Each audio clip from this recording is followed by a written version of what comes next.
जमुछि खंडगिरी रे कुंभ मेला अनेक स्थान साधु सन्थ मानकर समागम होइछि। राज्य तथा राज्य बाहर साधु सन्थ माने सेठाକୁ आसिछन्ति एवं समानकर आशीर्वाद पाई हजार हजार भक्तंकर मध्य समागम होइछि। विभिन्न स्थान आसिथिबा साधु सन्थंकर विशेषत्व भी अलग अलग विशेषत्व एवं महिमा मध्य अपार रहिछि। तो या भितरे किछि साधु सन्थंकु आम मध्य भेटिथिलु। मो सहयोगी अलौकिक मध्य महाकाल आसिथिबा साधुंक सहित आलोचना करिसन्ति। शुणतु से कोन कहउछन्ति। धर्म एवं संस्कृतिर महामिलन देखा मिली खंडगिरी माघ मेल दूर दूरांतर साधु सन्थ मैंने आसिचंती एवं होम्य और यज्ञर ध्वनि रे प्रकम्पित हो उठी खंडगिरी पाददेश। विभिन्न प्रकार साधु सन्थ आसिचंती एवं दूर दूरांतर जो साधु सन्थ मैंने आसिचंती तांको सहित किछि समय चर्चा करिबा। आम सहित जड़े सन्यासी जुड़ी होइचंती। बाबा, स्वागत करते हैं आपका नंदी घोष टीवी में।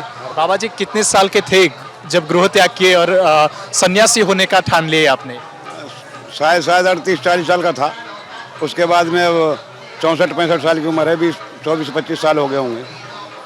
बाबा जी, हम लोग जब बाबाओं को देखते तो पहला ख्याल मन में ये आता है कि ये सरवाइव कैसे करते हैं। मतलब ना कोई ठिकाना होता है, ना खाने का कुछ टाइम होता है, फिर भी हर वक्त आध्यात्मिकता भगवान को सोचते हैं।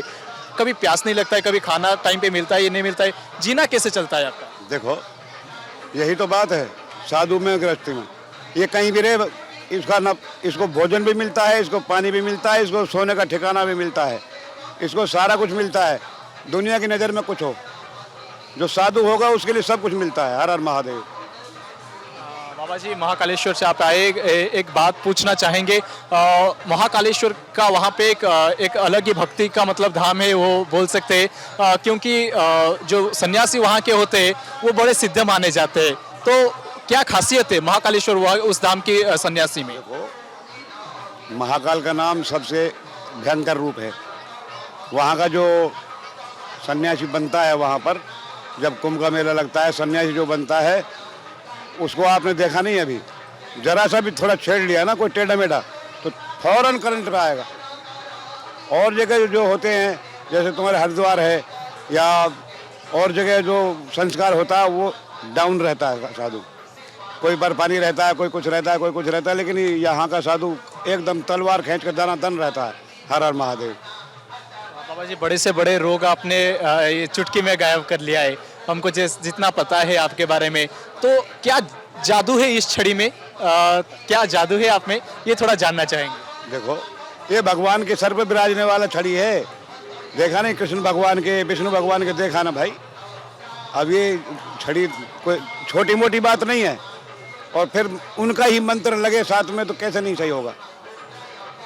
एक बिंदी हम माथे पे लगाते, वो भी इधर आपने 3 लगाया है एक ही रो में। नहीं लगती, हमारे बहुत लगती है।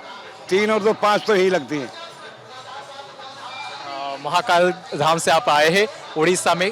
कितने साल हो गया खंडगिरी माघ मेला? 8-10 साल हो गया आते आते। यहाँ के आके कैसा फील होता है? मतलब कैसा लगता है यहाँ? हमें अच्छा लगता है तभी तो आते हैं। फिर ये हमारे साधु संतों की तपस्या है ना भाई, हमारे सन्यासियों की ही तपस्या है। यहाँ इधर भी गुफा उधर भी गुफा, तो उन्होंने तपस्या की है, तो फिर सन्यासी तो आएगा। बाबा जी, सबके मन में एक ही सवाल आता है, संसार में मोह में हम लोग जो जुड़े होते हैं, फिर भी शांति कैसे पाए जाए, भगवान को कैसे पाया जाए यहाँ पे रह के?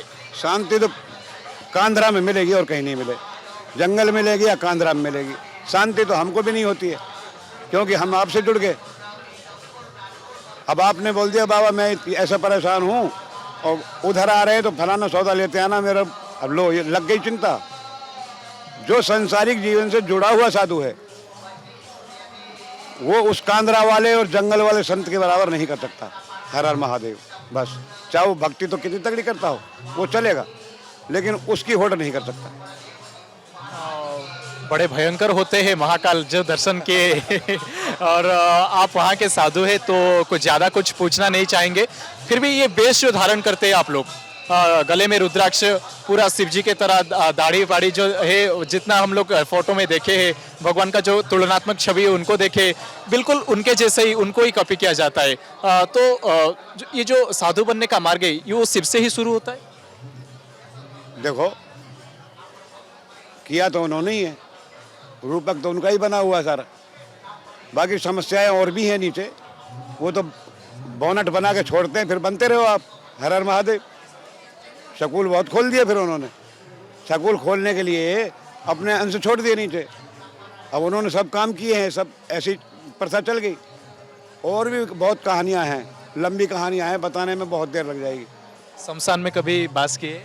शमशान में कभी, सुनो मेरी बात, वो जो शमशान में जो जाते हैं और जो करते हैं ना अपना, वो हम ही में से ही निकले हुए हैं, लेकिन वो पंथ उनका अलग हो जाता है, उसमें हम क्रियाएं नहीं करते। हालांकि शमशान हमारा ही है।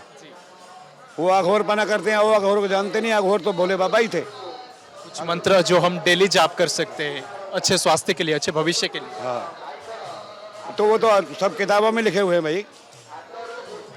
माता के हैं, पिता के हैं, सारे मंत्र हैं। और इतने लंबा मंत्र, फिर मेरे को पूरा बोलना पड़ेगा। मनुष्य के कर्म के बारे में क्या बोलना चाहिए? मनुष्य को बढ़िया करना चाहिए, चोरी नहीं करनी चाहिए, किसी को माल नहीं मारना चाहिए, अच्छा रहना चाहिए, अच्छे व्यवहार से रहना चाहिए। अब ये थोड़ी तुम पड़ोसी हो, पड़ोसी चिड़चिड़ के मर जाओ, वो बढ़िया नहीं खा जाए, वो बढ़िया खा क्यों रहा है। ऐसे आजकल चिड़ावट ज़्यादा है, तो ऐसी नहीं होनी चाहिए। हर हर महादेव। दर्शक बंधु, जितेबाला महाकाल धाम कथा आम शुणी था कि महाकालेश्वर को दर्शन करि थाउ, मनरे गोटे अद्भुतपूर्व शांति, देहरे गोटे अद्भुतपूर्व ऊर्जा देखा मिलता है। से महाकालेश्वर धाम रु वर्तमान आसी खंडगिरी रे पहुंची महाकाल बाबा, जहाँकर टिके आशीर्वाद नेबाई, ये छड़ी रे टिके माड़ खाइबाई भक्तंकर भिड़ जमीबार लगी। अनेक लोक आसुचंती, बाबा को दर्शन करुचंती, आशीर्वाद नेउचंती। तेणु आपण मध्य खंडगिरी मेला जदि आसुचंती, महाकाल बाबा को निश्चित भाव दर्शन करंतु एवं तांकर आशीर्वाद टिके नेकी जांतु बोली आमे आशा रखिबु। समय शेष होइछि। हमरे स्वतंत्र उपस्थापना को रखिबा। विदाय दियंतु। नमस्कार।